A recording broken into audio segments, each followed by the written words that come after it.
Abrir a tua Bíblia em Lucas capítulo 15 para uma palavra que Deus... Vocês já estão rindo agora, imagina como é que vai ser na hora. Mas eu vou ativar o modo Cláudio Duarte, eu mesmo vou fazer piada comigo, então vai dar tudo certo. A palavra que Deus colocou no meu coração, o título dela é O Caminho de um Pródigo. Você pode dizer isso comigo? O caminho de um pródigo. A palavra o caminho de um pródigo vem após o processo de entendermos o perdão liberado por Jesus através da sua graça na cruz do Calvário. O que entenderemos é se caminhamos atualmente como pródigos ou como filhos, teknon ou huios.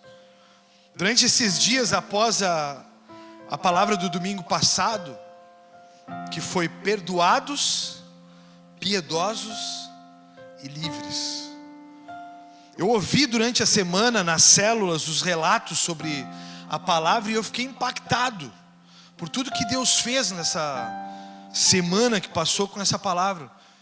Só que o sentimento que eu fiquei após a célula é que eu tinha uma responsabilidade de que já que agora as pessoas são perdoadas, e quem largou a cordinha aí? Levanta a mão, quem largou a cordinha domingo passado aí? Só esses é quem largou a corda. Levanta a mãozinha aí, seu canalha. Opa, seu irmão crente. Eu larguei a corda. E essa semana teve um enviado de Satanás ou de Jesus, eu não sei, que ele me disse assim: lembra que tu largou a corda, pastor? Falou, foi ontem. Eu estava enraivecido com o Grêmio. E ele, vou falar o nome dele. Fala ou não fala, igreja? Vocês são futriqueiros mesmo. O Adriano diz assim: largou a corda, né, pastor? Larga a corda aí. Aí, Thaís, chegou agora. E eu disse: tem razão, Adriano. Vou liberar perdão para esse infeliz do inferno aí. Mas eu fiquei com um senso de responsabilidade de mostrar outras coisas após o caminho que nos foi dado com o perdão. E então o caminho de um pródigo, ou por que não o caminho de um filho pródigo? Porque eu não sou um filho pródigo, mas eu posso ter a atitude de um pródigo. Então aí, vai Lucas 15, versículo 11 comigo. A palavra é um pouquinho extensa, mas vai valer a pena. Essa é uma das parábolas de Jesus. Diz assim: continuou certo homem. Continuou. 2 pontos, irmão, aprende. Certo homem tinha 2 filhos. O mais moço deles disse ao pai: pai, dá-me parte dos bens que me cabe. E ele lhe restituiu os haveres. Essa palavra, ela é tão transparente, tão clara, que pode ser que você não entenda. Ele diz ao pai que ele quer a sua herança, porque ele não quer mais a vida de filho daquele pai. Pai, eu quero a minha herança, é muito mais do que dizer para o pai: pai, eu estou indo embora de casa, eu vou para outro país, eu vou trabalhar, eu vou isso, eu vou aquilo outro. Não. Ele disse: pai, me dá a minha parte de tudo que eu tenho, que é teu, e quando tu morresse eu poderia pegar voluntariamente. Ele está dizendo: me dá antes. Então ele diz assim, versículo 13: passados não muitos dias, o filho mais moço, ajuntando tudo que era seu, partiu para uma terra distante e lá dissipou todos os seus bens, vivendo dissolutamente. Dissolutamente vai muito além do que desregrado. Dissoluto envolve prostituição, pornografia, perda, envolve gastos desnecessários. Dissoluto vai muito além. Depois de ter consumido tudo, sobreveio àquele país uma grande fome, e ele começou a passar necessidade. É como se fosse a Venezuela nos dias atuais. Então ele foi e se agregou a um dos cidadãos daquela terra, e este mandou para os seus campos para guardar os porcos. Então, caindo em si, disse: quantos trabalhadores de meu pai aí têm pão com fartura, e eu aqui morro de fome? Levantar-me-ei, irei ter com meu pai, e lhe direi: pai, pequei contra o céu e diante de ti. Ou seja, pequei contra Deus, porque peguei herança e vivi dissolutamente, e diante de ti já não sou digno de ser chamado teu filho. Trata-me como um dos teus trabalhadores. Ele sabia exatamente o que tinha pedido. Versículo 20: e levantando-se foi para seu pai. Vinha ele ainda longe, quando seu pai o avistou, e compadecido dele, correndo, o abraçou e beijou. E o filho lhe disse: pai, pequei contra o céu e diante de ti já não sou digno de ser chamado teu filho. O pai, porém, disse aos seus servos: trazei depressa a melhor roupa, roupa de filho, a melhor, vestiu e ponha nele um anel no dedo. Anel que representava o símbolo da família, ou seja, a restituição da filiação. E sandálias nos pés. Sandália nos pés representava muito mais do que um calçado, mas representava prosperidade, porque os lugares não tinham asfalto ou pisos, era poeira. Então as pessoas, elas tinham poeiras o tempo inteiro nos pés. Então essa parte das sandálias, ela representava também prosperidade. Então o pai está devolvendo ao filho o sinal de filiação, ele está devolvendo a prosperidade e ele está devolvendo o amor ao filho. Vai muito além. 23, trazei também e matai um novilho cevado, comamos e regozijemo-nos, porque este meu filho estava morto e reviveu, estava perdido e foi achado. E começaram a regozijar-se ou alegrar-se. Ora, o filho mais velho, você pode dizer isso comigo, ora? Dá uma tocadinha no que está do lado aí, diz assim, ora. O filho mais velho. A gente sempre tem um irmão, né? É ou não é? A gente sempre tem um irmão, a gente sempre tem uma lembrança. Alguém sempre te diz, mas sabe como é que é, né? Lembra? Olha o filho mais velho. O cara estava morto, vivendo na miséria. E olha o filho mais velho. Ora, o filho mais velho estivera no campo, e quando voltava a aproximar-se de casa, ouviu a música e as danças, e chamou um dos criados e perguntou-lhe o que era aquilo. E ele informou: veio teu irmão e teu pai mandou matar os novilhos cevados, porque recuperou com saúde. Ele se indignou, diga comigo, ele se indignou. Isso é generosidade ou não? Tá, mas vamos lá. Ele se indignou e não queria entrar. Saindo, porém, o pai procurava conciliá-lo. Mas ele respondeu a seu pai: há tantos anos que te sirvo, sem jamais transgredir uma ordem tua, e nunca me deste um cabrito sequer para alegrar-me com os meus amigos. Vindo, porém, esse teu filho, não é meu irmão, que desperdiçou os teus bens com meretrizes, tu mandaste para ele matar para ele novilho cevado. Então respondeu-lhe o pai: meu filho, tu sempre estás comigo. Você pode repetir isso comigo? E tudo que tenho é teu. Ou seja, o outro só teria o básico. Tudo que tinha ali era dele. Ele era o filho que permaneceu. Entretanto, era preciso que nos regozijássemos ou nos alegrássemos, porque esse teu irmão estava morto e reviveu, estava perdido e foi achado. Deixa eu fazer na nova versão Scarduelli, revista e atualizada, esse diálogo do filho mais velho com o pai. Pai, tu tá de sacanagem, cara. Esse cara foi embora e levou tudo que era nosso. Tá bem que ele levou só a parte dele, mas esse cara, ele viveu como um hipócrita, cara. Nós estamos trabalhando, eu e tu, pai, dia e noite, e esse cara tá gastando tudo. Esse cara não tem responsabilidade, pai. Pô, o senhor está de brincadeira. Aí eu estou aqui há tantos anos te servindo, e o senhor nunca sequer matou um cabrito para dizer para mim: filho, mandei matar um cabrito para a gente celebrar o amor que eu tenho por ti, filho. Olha isso, cara. Continuando a leitura na nova versão Scarduelli, revista atualizada. Aí o pai olha para ele e diz assim: mas filho, cara, esse é teu irmão. Aí o filho diz assim: pai, eu não estou nem aí, esse cara é um canalha que nos rebentou e foi embora. Tirou parte da nossa riqueza, tirou parte desses nossos anos de trabalho, e estava lá, meu irmão, gastando com prostituta. Não aceita esse cara de volta. Não deixa esse cara viver entre nós, cara. Esse cara vai nos roubar de novo. E o pai disse para ele: filho, ele estava perdido e foi achado. Eu achei que ele estava morto, cara. e tu está preocupado com dinheiro. Eu achei que eu tinha perdido meu filho, cara. Mas tu está preocupado com dinheiro.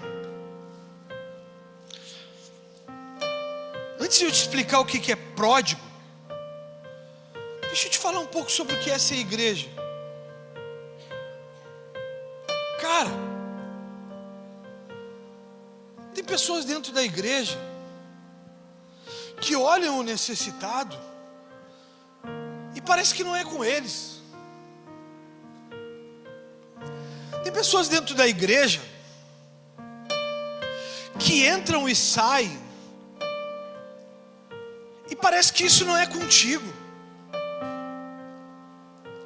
Tem pessoas na igreja que entram e saem e acham que isso aqui da noite para o dia, plim, tá tudo pronto, limpo, organizado, tô te esperando, os caras não vão desafinar, não vão errar, vai dar tudo certinho. Tem gente que nos cobra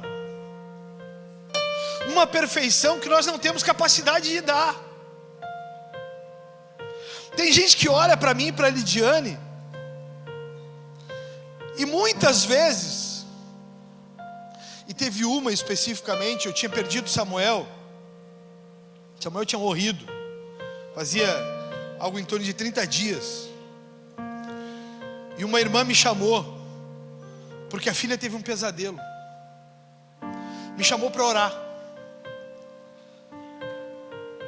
e eu não lembro, então não vou dar a ela, não vou atribuir a ela a culpa, eu vou atribuir a culpa a mim. Eu não lembro se era só a minha dor, eu não conseguia orar por mim, quanto mais ia orar por outro, ou se realmente envolto pela dor, pelo sofrimento, eu acabei esquecendo de ir lá naquele dia orar pela criança que tinha passado a noite com insônia, dormindo, porque tinha sonhado com um demônio, sei lá o quê. E aí eu não fui.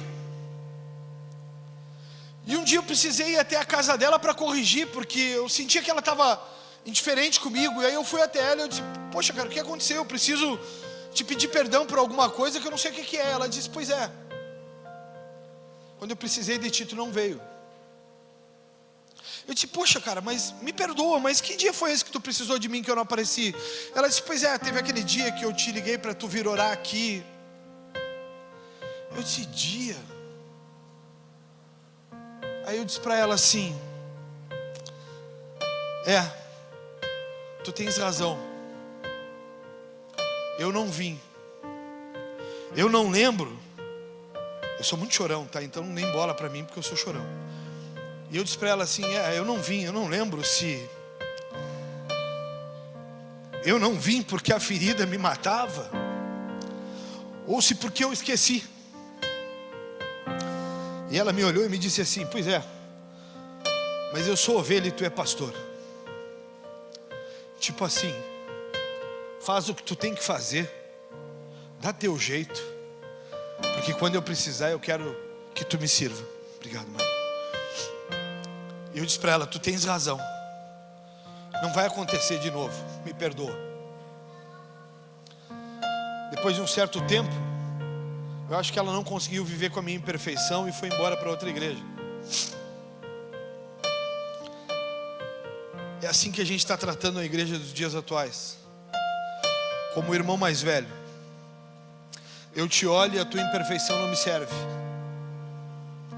Mas aí a gente quer ser perdoado, piedoso e liberto. Ontem eu fiz um casamento. E uma das frases do William Shakespeare, eu vou abrir aqui. O Shakespeare, ele falou uma frase, que foi a primeira frase que eu li no casamento, que diz assim: o casamento faz de duas pessoas uma só. Difícil é determinar qual será. Tipo assim, o casamento, ele vai fazer com que nós precisemos viver com as nossas imperfeições, e o difícil vai ser quem é o vencedor. O difícil vai ser quem é que vai ser humilhado, quem é que vai ser abandonado. O difícil vai ser quem vai ter que ceder o tempo inteiro para esse casamento dar certo e ser uma realidade. E aí na sequência, a diferença de um casamento cristão, a diferença de uma vida de um cristão é: eu não vivo por minha causa, eu vivo pela causa de Cristo. Então eu preciso aprender a tolerar a diferença do próximo. O grande problema do filho mais velho é que ele não amava o irmão. O grande problema do filho mais velho é que ele amava as coisas que o pai tinha, e ele esperava os dias até o fim do pai para poder dar a casa do pai, o campo do pai, os bens do pai. Agora eu te pergunto, e eu estou só começando a palavra, mas agora eu te pergunto: será que você não está vindo na igreja por causa daquela sua oração que precisa ser respondida? Por causa daquela bênção que você está esperando? Por causa daquele processo na justiça, ou daquela pessoa que ficou enferma? Será que você não está vindo na igreja por isso? Eu aprendi um belo dia que enquanto eu fosse na igreja, eu queria muito pedir para vocês pararem um pouco com a movimentação, gente. Quem estiver passando mal, vai na paz, senta lá no fundo, banheiro, tudo bem, mas tenta não movimentar para não desconcentrar. Mas o grande ponto que aconteceu de virada na minha vida é que eu aprendi que eu venho para a igreja não pelo que Deus pode dar, mas por quem Ele é. Então as coisas mudaram completamente em mim. Eu deixei de estar na igreja porque eu preciso de uma bênção. Eu tenho um processo na justiça contra o Bradesco que muda completamente a minha vida se ele sair. Muda completamente a minha vida. Minha vida, ela era uma e ela passa a ser outra absolutamente diferente se ele sair. Mas eu não sirvo a Deus por causa desse processo na justiça. Ele é certamente das coisas que eu menos oro na minha vida. Mas a parábola do filho pródigo, ela é um ensinamento de Jesus. Porque ela não só narra a história de um homem que gasta toda a sua herança de forma irresponsável, mas ela também narra a dificuldade que esse cara viveu e o arrependimento desse cara ao voltar para casa. Esse cara está olhando para as coisas, e tem outras versões na Bíblia que dizem que ele estava comendo alfarrobas com os porcos. Ele comia o que caía no chão. Só que esse cara, quando errou, ele precisa se deparar com o julgamento de quem acha que não erra.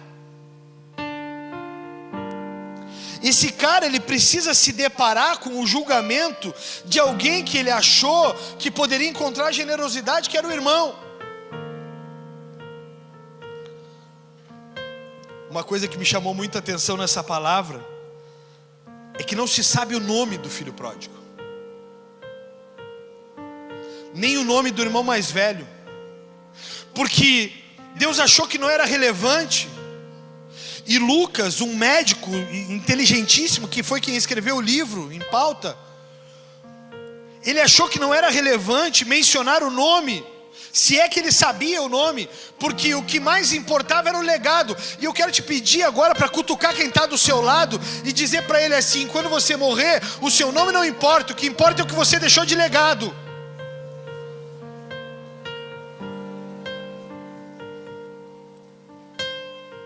Hoje o que resta dos meus 2 filhos é a memória do que eles fizeram.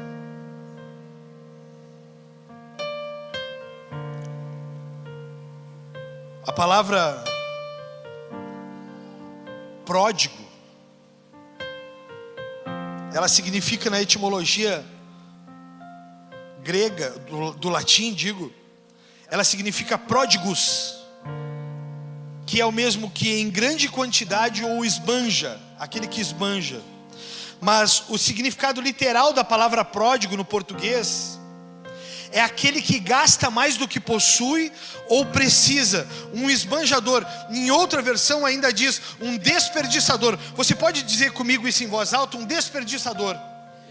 Então um pródigo, diga comigo assim: então um pródigo é um desperdiçador. Minuto para pensar com o Fabiano Scarduelli. Para um minuto e pensa. O que você tem feito com o seu salário? o que você tem feito com as coisas que Deus tem te dado. Para pensar. Senhor, eu não posso ser um desperdiçador. Pai, eu não sou pródigo. Pai, tem misericórdia. Não, para pensar. Como é que tu tem lidado com o que Deus tem te dado? Com generosidade. Você tem conseguido ser generoso? Você tem conseguido ajudar pessoas? Você tem conseguido manter a sua casa em segurança? Como que você tem sido? Não, pastor, chega todo final do mês uma novela, eu não tenho dinheiro para pagar o cartão de crédito, aí eu pego de um cartão para pagar no outro, aí eu saco para pagar no outro. Oi, para aí. Não, pastor, eu comprei um carro, mas é que a gente estava precisando muito do carro, porque eu precisava viajar, mas eu viajo uma vez por ano. Não, pastor, mas é que eu estava ali, aí eu vi que todo mundo tinha aquela roupa, eu achei legal aquele tênis e... Oi, mas eu não tenho grana para tênis.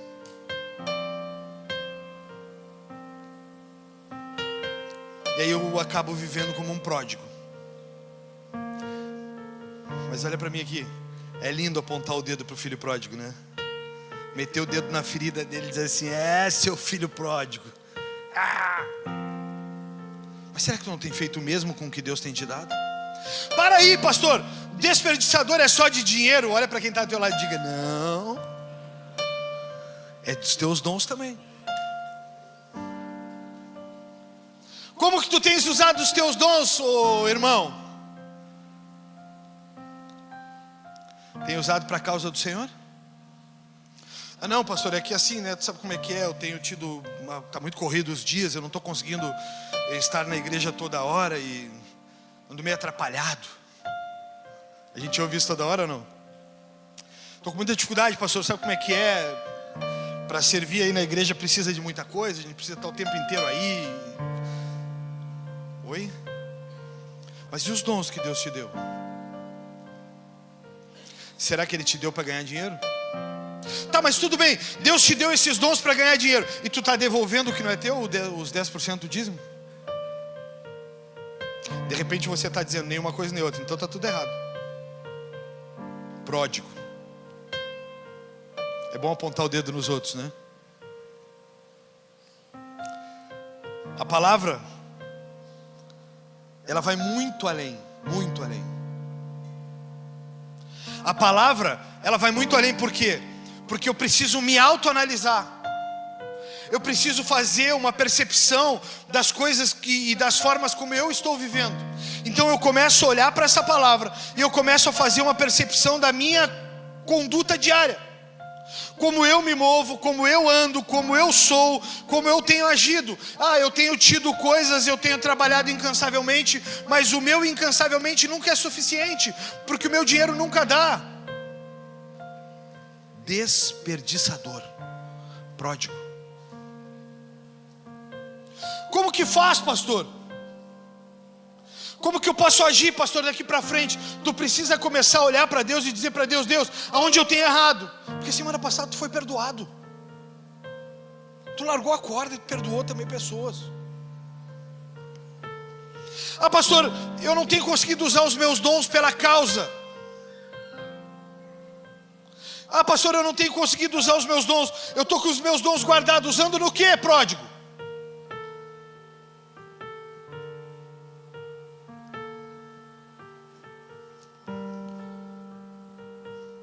A palavra ou a parábola do filho pródigo, ela precisa ser analisada com um pouco mais de calma.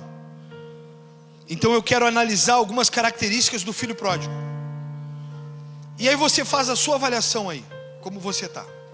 Esse papel não é meu, porque eu não posso julgar para não ser julgado, da mesma maneira. Então é uma análise que precisa ser feita por você. Número 1 do filho pródigo. Característica do filho pródigo: ele antecipa a herança. Ou seja, ele pede a bênção e vive longe do pai. Oi, tem alguém aqui? Ele pede a bênção e depois vive longe do pai. Tem gente aqui ainda ou não? Amém? Dá para dizer amém? Será que já começou a enxergar a gente, ou lembrar de gente assim ou não? Que pede a bênção, aí o pai dá a bênção e tu mete o pé e vai viver dissolutamente. gente achava que filho pródigo era só dinheiro, né? Então, o grande problema desses caras que antecipam a herança é que esses caras não leem a Bíblia. Porque a Bíblia tem pelo menos 2 relatos que apontam esse erro. O erro número 1 está em Provérbios capítulo 13, versículo 11. Pela pressa, não vai dar para esperar vocês, eu vou ler aqui. Primeiro erro de alguém que antecipa a herança. Provérbios 13, 11, diz assim: a riqueza obtida com facilidade, essa diminui, mas quem a junta pelo trabalho, esse havia aumentar. Erro número 1, pegar o que tu não tem, pegar o que tu não conquistou,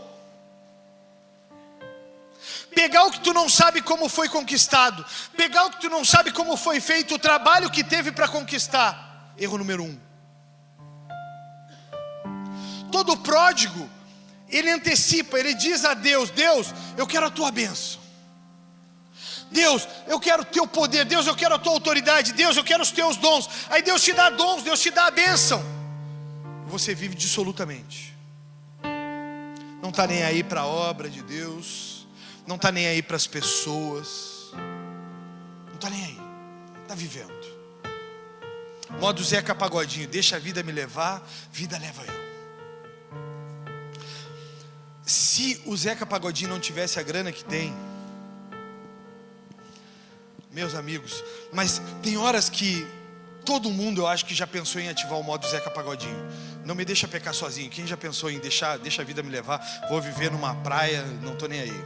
Tem um abençoado lá que não vai me deixar pecar sozinho. Já também, Luísa? Tu também é dessas, é? Teve um momento da minha vida que eu disse: cara, vou pegar as minhas coisas, vou ativar a loucura, vou botar tudo dentro de uma mochila. O que não der para levar numa mochila eu vou vender, vou fazer dinheiro. Vou para uma praia e vou viver na beira da praia todos os dias. Meu irmão, eu odeio peixe, como é que vai ser? Eu não sei, mas eu vou ter que dar um jeito. Mas eu não quero nem saber. Quando falarem gente, eu vou dizer: ah, não fala isso aqui comigo. Quando disserem assim: eu fiquei sabendo que tu é pastor. Não, fala! Mas tem alguém precisando de oração, não quero saber. Eu já pensei. Por isso eu pequei e me reconsiderei com Deus. Então eu fiquei no meu lugarzinho aqui. Ontem tinha um carioca aqui falando comigo. Ontem na academia, na verdade, um carioquinho. É carioca, o Silvio é carioca? Não, o Silvio é pernambucano. Aí o pernambucano dizia assim para mim: pô, pastor, só faltava água em Bagé, né, pastor? Bagé é legalzinha, precisa ter um rio, uma praia. Eu digo: não fala, para não ativar minha mágoa. Primeiro erro: quem obtém riqueza com facilidade, essa diminui, mas quem ajunta pelo trabalho, pelo esforço, esse havia aumentar. Erro número 2 do filho pródigo, por antecipar a herança. Provérbios 20, versículo 21. A posse antecipada de uma herança no fim não será abençoada. O que não é abençoado é o quê? Fala mais alto. O que não é abençoado é o quê? Então a herança que ele pegou era uma herança amaldiçoada. Então tudo que ele pegou foi dinheiro e maldição. E ainda perdeu tudo. Uma das pessoas mais burras que conheci na Bíblia. Essa é a primeira característica. Herança antecipada. Quem antecipa e não usa em prol da causa, está pegando maldição. Quem ganha com facilidade e não trabalha para ganhar, vai perder. Segunda característica de um filho pródigo. O filho pródigo, ele tem uma vida desregrada. Gasta toda a sua parte na fortuna do pai e volta para o resgate da sua própria honra. O filho pródigo, ele tem esse problema, ele vive desregrado. Então, ele não sabe como é que o pai conquistou tudo. Ele devia de ser aquele mimado que enchia o saco para fazer o que tinha que ser feito. E aí quando chegava na hora de pegar a grana, ele sabia que era um trabalho danado. Então quando ele pegou a grana toda, ele viu: poxa, cara, que legal, o cara tá com um baita de um carro, deve ser bacana andar no carro daquele, que era um carro. Ah, eu vi o fulaninho comendo tal coisa, disseram que é maravilhoso comer não sei o que. Ele ia lá e comia não sei o que. Ah, cara, que bacana, eu nunca tinha usado um tênis desse. Lá no meu pai era só sandália. Esse tênis, inclusive, que eu tô agora, eu ganhei do meu amigo Vitor ali, que me viu sair sem sapato do culto em Rosário e ficou compadecido, porque a segunda vez que eu vou em Rosário, Deus manda eu dar o tênis que eu tenho para pessoas. Aí o Vitor viu que eu estava sendo humilhado ali e me deu um tênis, e eu fiquei olhando para ele, irmãos, só de meia, e eu fiquei pensando assim: Deus mandou, é meu, não vou dizer nada. Ele ficou de meia, foi de meia para casa. Mas porque um homem de Deus, quando ele é generoso, ele sabe que é Deus quem vai retribuir. O problema do filho pródigo é que ele vive uma vida desregrada e quer ser próspero. Cutuca aí quem está do teu lado, diz para ele aí: ei fulano, quer uma vida de prosperidade? Não cabe uma vida desregrada. Ah, mas eu vi o fulano. Diga para ele: mas é que eu vi os filhos. Só quem é filho e está com a mãe e o pai por perto aí? Tem alguém que está com a mãe e o pai por perto? Levanta a mão aí. Então tu vai dizer para ele assim: mas é que eu vi o fulano. Diz aí, diz pro Teixeirinha aí, seu Leandro. Diz para ele: me dá um aí, pai. Dá 100zinho aí. Mas é que eu vi. Tu não gosta das coisas boas?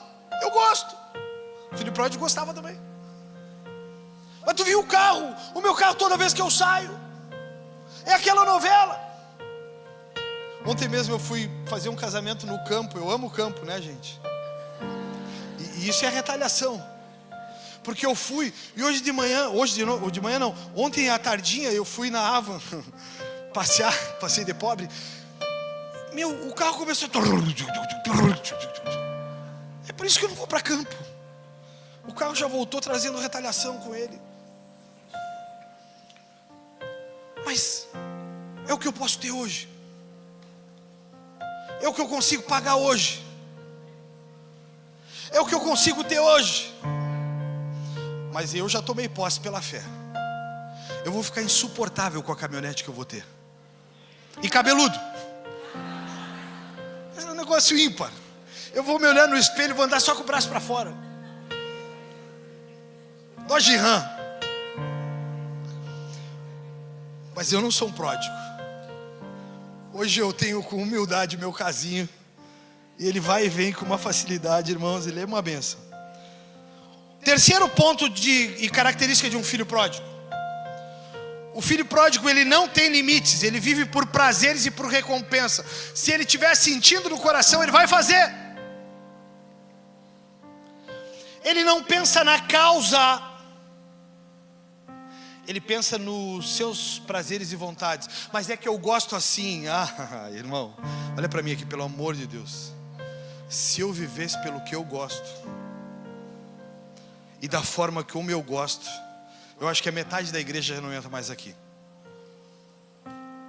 Que eu ia mandar um monte de gente embora. Vai embora, sai. Sai daqui, tu é irresponsável. Eu ia dizer: tu não tem capacidade de falar uma coisa certa. Vai embora, te manda. Ah, se eu vivesse pelas minhas vontades. Se eu vivesse pelas minhas vontades, a Lidiane ia ser do lar. E eu acho que eu não ia me vestir. Eu ia dizer para ela: eu quero a camiseta aquela. Tá passada?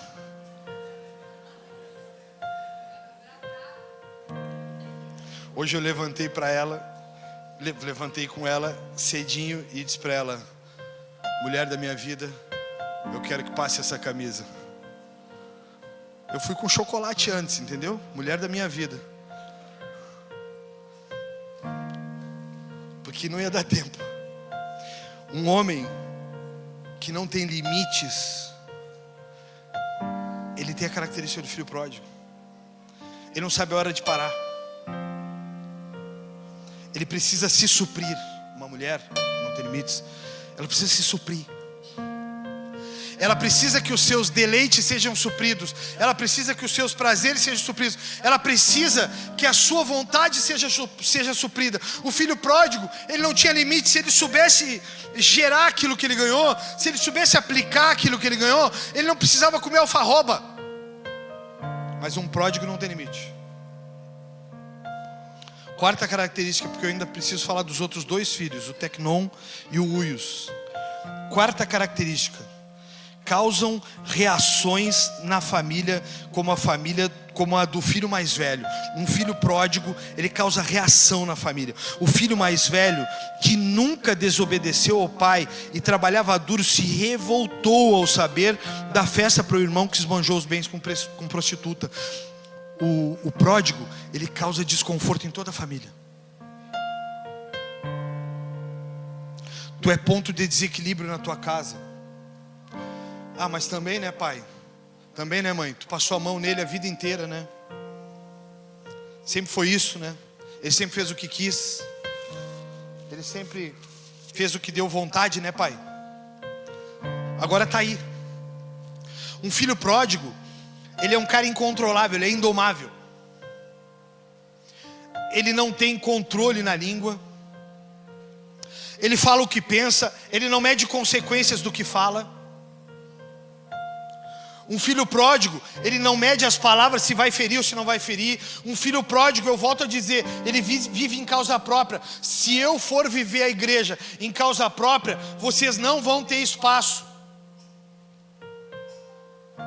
Mas eu preciso olhar para cada detalhe, eu preciso olhar para cada pessoa, eu preciso olhar para cada ministério, e eu preciso medir a régua de cada um. Todo mês, as meninas do administrativo me mandam a escala da igreja. São 100 pessoas para serem adaptadas ali, 100 pessoas. E o meu trabalho nessa escala é olhar se não há sobrecargas. Elas fazem a adaptação e eu faço a análise se não há sobrecarga. Fulano, como é que tá? Não, fulano sobrecarregou. Fulano pegou 2 na reta, tá com 2 escalas, esse cara precisa sentar. Beltrano, como é que tá? Não, Beltrano não está vivendo um tempo legal, ele está passando por uma crise familiar. Segura ele, tira ele dessa escala agora, joga só para o final do mês, vamos deixar só no fim, vamos deixar ele respirar todo mês pegando culto. Aí eu pego a escala e vejo um outro que está tendo uma crise familiar, e eu digo assim: não, cara, dá uma segurada nele, joga ele, se tiver como segurar para o próximo mês, joga ele, para ele por um instante e depois a gente volta. Glauber lá, esse filhão da fé, é líder da intercessão aqui. É disparado a escala que eu mais mexo, é ou não é? Todo mês eu digo para ele: cara, mexe aí, não dá, segura. Por quê? Porque eu preciso analisar o perfil. A pessoa está ali, mas ela está sobrecarregada. Puxa vida, segura. Eu nunca tinha mexido nas escalas da minha filha, nunca tinha mexido. E aí, essa semana passada ela estava de escala no Kids. E aí essa semana ela ia estar de novo. Aí ela ia estar 4 escalas no mês. Eu disse para as meninas: não dá, não dá, segura, deixa eu recuperar ela, deixa eu trazer ela para dentro da igreja, deixa ela ver culto, deixa ela respirar também, vamos embora, vamos seguir. Porque eu não posso causar reações na minha família da fé. Preciso me preocupar com todo mundo, preciso olhar para todo mundo. Eu preciso dizer para todo mundo: cara, isso aqui é uma alegria, isso aqui é um prazer. Viver essa causa é um prazer, viver essa causa é uma paixão incontrolável. Olhar eles tocando, olhar eles ministrando aqui, olhar o que está acontecendo entre eles. Cara, eu fico olhando, eu fico apaixonado. Porque a Andressa não tocava teclado, eu pedi. O Johnny não tocava baixo, eu pedi.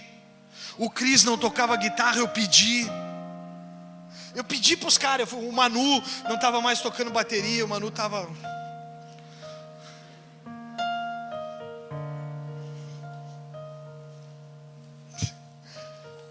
Eu disse: Manu, eu preciso de ti. E aí, cara, aí olhar para os caras aqui, eu começo a celebrar ali de baixo, eu começo a festejar. A pastora não cantava. Quando nós começamos a bola, praticamente 11 anos atrás, ela não cantava. E a gente olhava um para o outro e dizia: cara, vai ter que cantar, eu não posso pregar e cantar. Até porque eu não sei cantar. E ela disse: mas vai ser um horror, ela me dizia. Eu digo: mas namoro, vai ser um horror só para o Samuel e para a Julie? Ou vai ser um horror para 2, 3? Então um horror para 2, 3 é menos feio. E ela começou a cantar. E nós cantamos por 6 meses 2 músicas só. 6 meses nós cantamos as mesmas 2 músicas. O Rei está aqui. E qual é a da Laura Salgueires mesmo? Não é?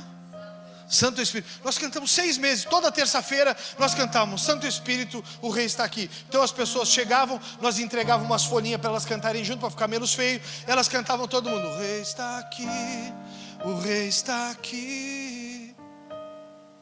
6 meses depois, ela já estava tocando teclado. Eu digo, meu, ó. 10 anos depois, as coisas mudaram completamente.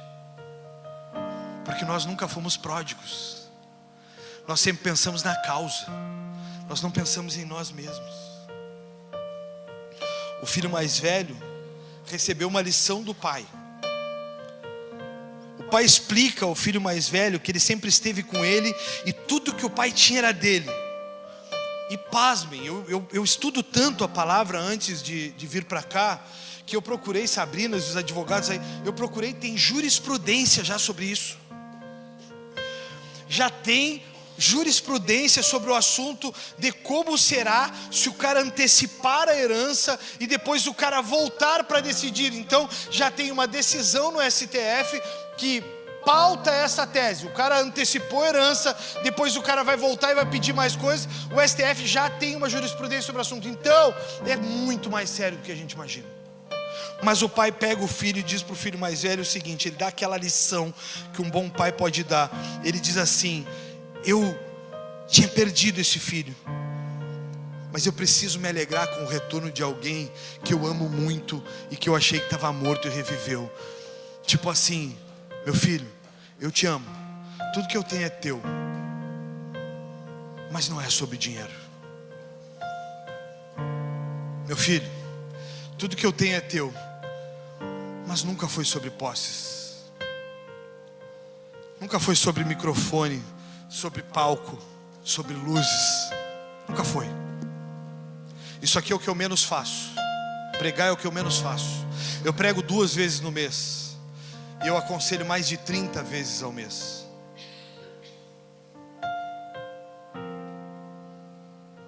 Então se fosse por palco, presta atenção aqui, se fosse por palco, era melhor seguir na carreira profissional.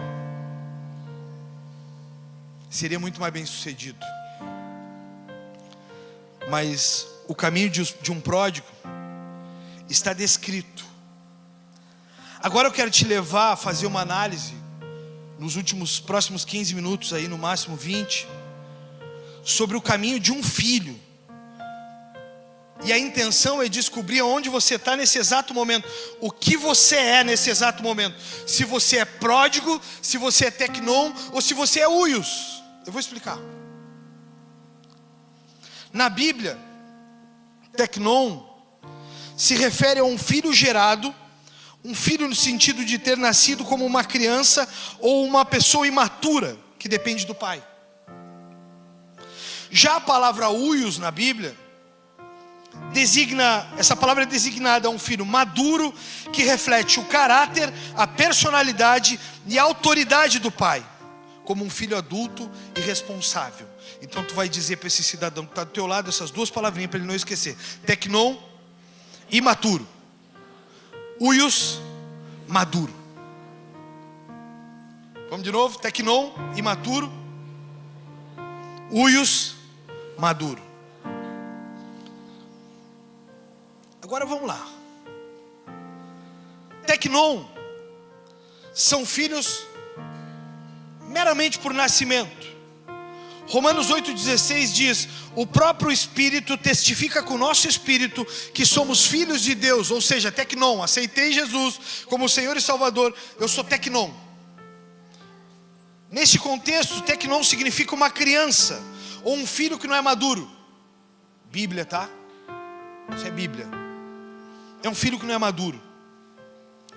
Já a palavra huios são filhos com caráter e traços semelhantes ao pai. E nesse contexto, huios significa ser substancialmente maduro na fé cristã.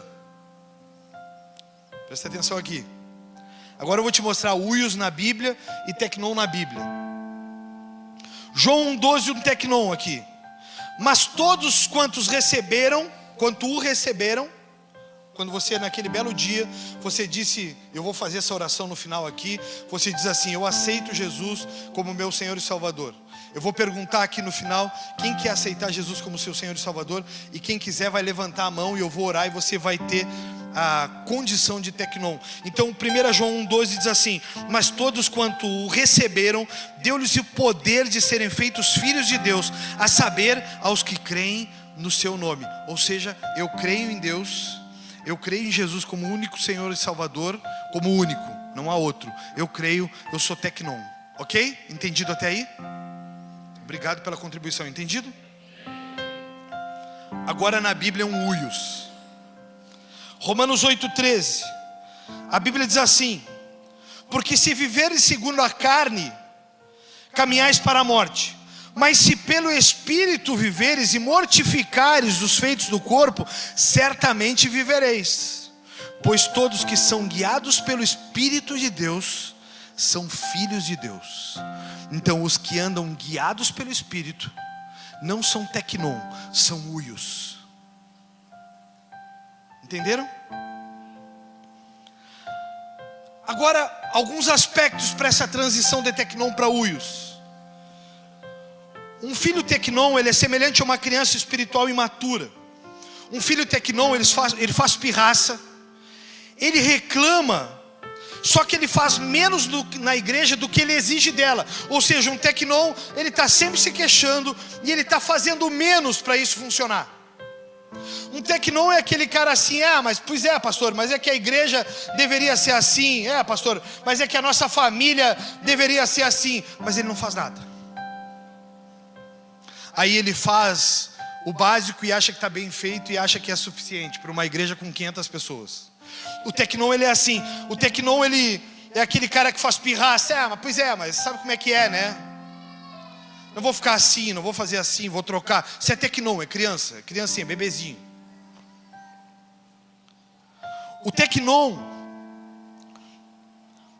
precisa sempre lutar contra o seu temperamento, suas reações intempestivas. Precisa lutar sempre constantemente contra a desobediência. Um tecnon naturalmente não vive por propósito, mas um tecnon vive por desejo pessoal. Eu quero que seja assim, eu acho que é assim, eu acho que funciona assim. Um tecnon, ele é assim, ele não vive pela causa, ele vive pelo eu. Um tecnon, tu vai sempre olhar para uma pessoa dentro da igreja que tu tem que estar corrigindo: mas fulano, olha o jeito que tu falou. Mas fulano, olha a forma como tu está falando, cara. Presta atenção aqui. Fulano, olha o que tu causou, cara. Fulano, vai lá, conserta com o cara, fulano. Fulano, como que tu vai falar isso, meu irmão? Como é que tu vai agir assim? Poxa, cadê a maturidade para tratar as coisas, as pessoas com amor? Tu não sabe o cenário que as pessoas estão vivendo. Tenha calma, tenha cautela. Fulano, olha a tua atitude. Eu vivo de casa em casa, semanas a semanas, e o que eu vejo de tecnon. Agora eu vou te mostrar algumas características do huios para terminar. Vou te mostrar características do huios. E aí tu vai determinar se tu é pródigo, se tu está aqui dentro, mas tu é um esbanjador. Tu está vivendo a vida aí dissoluta. Às vezes tu vem na igreja, tu só não faz sinal da cruz porque ninguém faz. Mas tu vem aí, tu dá tuas rezadas aí, porque aqui nós oramos, né? Nós temos intimidade com Deus. Nós falamos com Deus como um pai. Aí tu vai, tu vive no mundo aí, tá tudo... Final de semana tu não estava legal, vou lá na igreja porque eu sinto... Como é que as pessoas dizem? Eu sinto a energia, aquilo tem uma energia. Eu saio daqui energizado. Energia, energia, uma obra dessa dimensão, tu vem sentir energia. Eu vou para a igreja e... eu saí melhor, aí na segunda está transgredindo de novo. Isso é pródigo. Tecnon é o bebezão que está dentro da igreja, mas o bebezão não consegue pensar e agir como um homem maduro. O bebezão tem que estar sempre corrigindo: mas olha o jeito que tu fala, mas olha o jeito que tu está agindo. Pedro, para de agir assim, não faz assim, volta para a igreja. Fulaninho, tu não apareceu de novo. Fulaninho, o que está acontecendo? Está tudo bem? Está bem, estou bem. Fulaninho, tu não está orando, fulaninho. Fulaninho, tu leu a Bíblia? Não li essa semana. Ai, estou muito corrido. Até que não. Fulaninho, tu foi no culto a semana passada? Não, semana passada eu me enrolei. Fulaninho, tu não foi no culto semana passada? Não consegui. Até que não. Tecnon não tem prioridade. Tecnon não sabe o que é prioridade. Para mim, domingo não existe outro lugar às 9:30 da manhã. Para mim, terça não existe outro lugar que não seja a casa do Vini e da Nicole lá. É lá, terça-feira é lá às 20 horas e 5 minutos, 10 minutos antes eu vou estar lá, acabou. É a minha responsabilidade, é o que eu sei que tem que fazer como filho, Uios. Como filho Uios, eu sei que tem que estar lá, tem que estar aqui. Não tem essa. Acabou. Ah, mas é que eu não consigo. Eu vou para academia.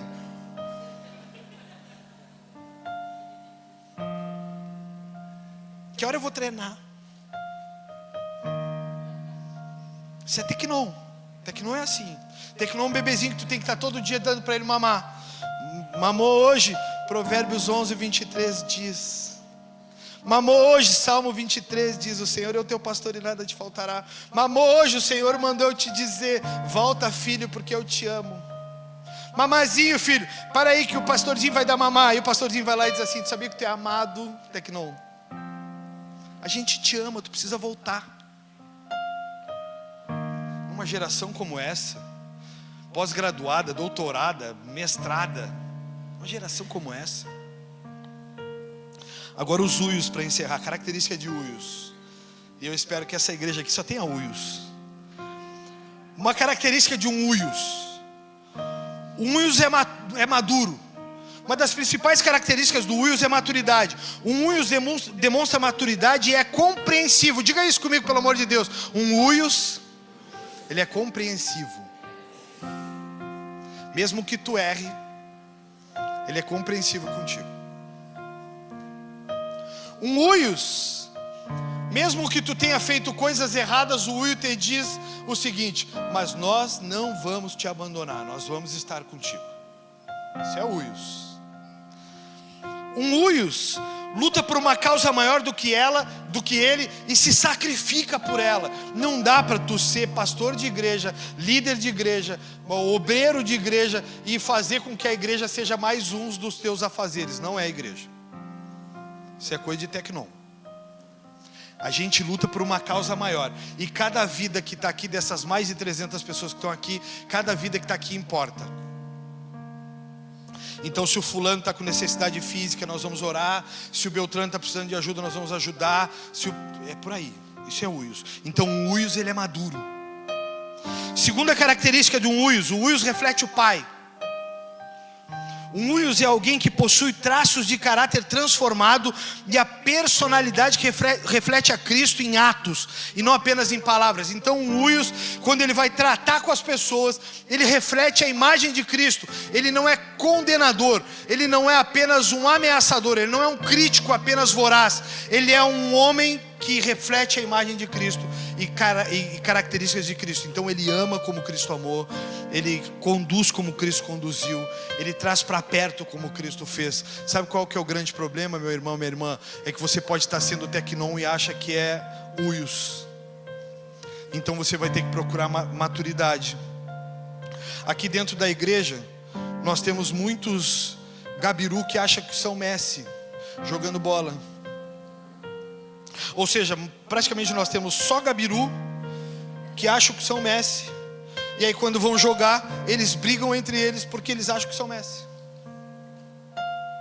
Teve um que riu ali. Será que preciso dizer para ele que ele é gabiru? Os Uios, eles refletem ao pai. E se tu tá achando que tá mal, vai lá de tarde que eu vou te mostrar. Vai lá no futebol ali. Um Uios, ele olha para o filho que se arrependeu, ele olha para o cara que se arrependeu e ele diz assim: meu irmão, eu não tenho condenações a lançar contra ti, vamos andar mais uma milha. Um Uios não disse: mas eu te falei, viu? Um Uios,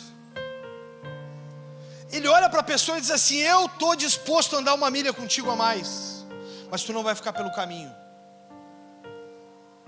Eu estou tendo a oportunidade agora de ser Uios. Eu estou fazendo um tempo de discipulado com um cara que eu amo, mas que nós tivemos sérias divergências nos últimos tempos. Sérias, seríssimas. E eu o discipulo, ele não faz nem parte da igreja, mas toda vez que eu venho para cá para discipulá-lo, eu tenho a sensação de que nós estamos sendo Uios, quebrando o nosso orgulho um com o outro. Isso é genial. Isso é genial. Um Uios, ele tem a característica de Cristo. Outro, um Uios, ele é herdeiro. Ele não apenas recebe herança, mas ele também é capaz de administrá-la e viver de acordo com o propósito de Deus. Então um Uios, ele é herdeiro, ele sabe que tudo está no controle de Deus e que no tempo certo, na estação certa, se ele estiver vivendo uma vida reta diante de Deus, ele vai herdar, ele vai conseguir. Quando eu era novo, a long time, eu tenho 48 anos hoje. Quando eu tinha 20, eu achava que eu nunca ia conseguir ter um carro. Uma vez um cara passou por mim e disse assim: o que acontece contigo, cara? E eu disse: por quê? Ele disse assim: porque todos os teus amigos têm carro, tu não tem. Eu disse: o que significa? Ele disse: pô, tu não avança, cara. Aí eu e a pastora, na imaturidade, nos mobilizamos e compramos um Fusca 1973. Eu aprendi o que é perder a quinzena do salário. Todo mês o maldito do Fusca levava a quinzena para arrumar. Foi a pior decisão que nós tivemos. Nós compramos um Fusca, mas nós não compramos um Fusca, nós compramos um prejuízo. Nós andávamos no Fusca, daqui a pouco o Fusca desgraçado trancava e nós ficava a pé, empurrava o maldito do Fusca até... porque alguém falou que eu não era bem sucedido. Só quem teve um Fusca sabe do que eu estou falando. Tu entra com o cheiro da França e tu sai com o cheiro do Ipiranga.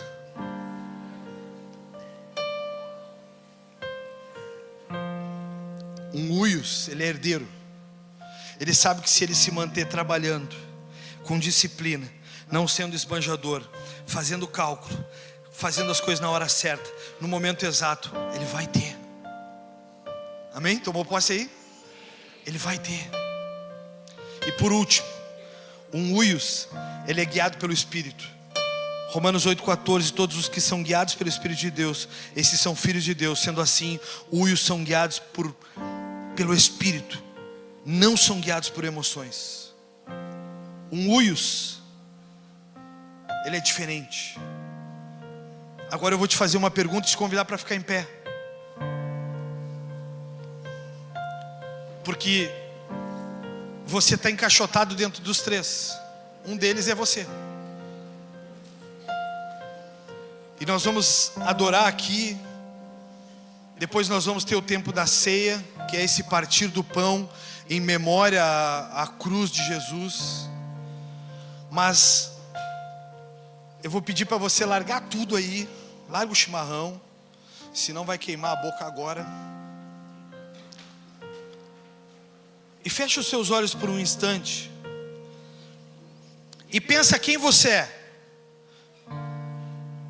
Pródigo, um desperdiçador das causas e das coisas de Deus, família, amigos, dons, propósitos. Um pródigo, ele desperdiça família, dons, amigos. Ele é um desperdiçador dos dons de Deus. Ou você de repente é um tecnon, um filho imaturo, questionador e que pouco ajuda. Fecha os olhos, é você e Deus, não é você e o do lado. Ou terceiro, de repente você se encaixou no Uios. Você é o filho que está pronto para herdar o melhor de Deus, porque sabe como dar continuidade naquilo que recebeu de Deus. Quem você é? Faça essa pausa por um instante aí. Quem você tem sido? Pródigo, tecnon ou Uios? Pastor, eu tenho sido mais um questionador. Tenho feito pouco, mas eu acho que faço muito. pastor, eu não consigo, o tempo inteiro eu vejo coisas erradas nas pessoas, eu questiono, eu estou o tempo inteiro. Ou de repente você está comigo aqui e você está dizendo assim: pastor, essa causa é minha, nós vamos até o fim dela, nós vamos salvar vidas, nós vamos restaurar casamentos, nós vamos melhorar pessoas. Uma das pautas da igreja aqui é que tu tem que te mexer, tem que fazer atividade física, tu tem que te alimentar bem, porque senão tu vai morrer. Então, pastor, eu sou desses caras, eu luto contra mim, eu combato o meu corpo o tempo inteiro. Pastor, eu luto para ser uma pessoa melhor. As pessoas me agridem, mas eu respondo com amor. As pessoas estão falando de mim, mas eu estou tratando elas ainda assim com generosidade. Pastor, eu sou Uios. Quem você é? Quem você é? Quem você tem sido? Poxa, Deus, eu sei que tem muitas pessoas aqui com muito talento, Senhor. Pessoas que tu tens levantado, pessoas que o Senhor tem formado, pessoas com capacidades ímpares, Senhor, mas que pela vida no automático, pela correria, se deixaram e se tornaram, Senhor, se deixaram levar e se tornaram pródigos, desperdiçadores. Homens que não têm controle emocional, que não têm controle sobre as suas despesas, que não usam os seus dons em pró da causa de Deus. Tem tantos tecnons aqui, Senhor, homens e mulheres que questionam, apontam, discutem, mas não ajudam, Senhor, o tanto que fazem de acusações. E aqui nós temos Uios, Senhor. Eu te peço, vai despertando Uios nessas pessoas, Senhor, vai despertando características dessas pessoas que o Senhor não quer mais que elas carreguem. Senhor, vai despertando características nessas pessoas para que elas saiam daqui diferentes, transformadas, Senhor, motivadas a lutar contra coisas dentro delas que ainda é tecnon ou pródigo, Senhor.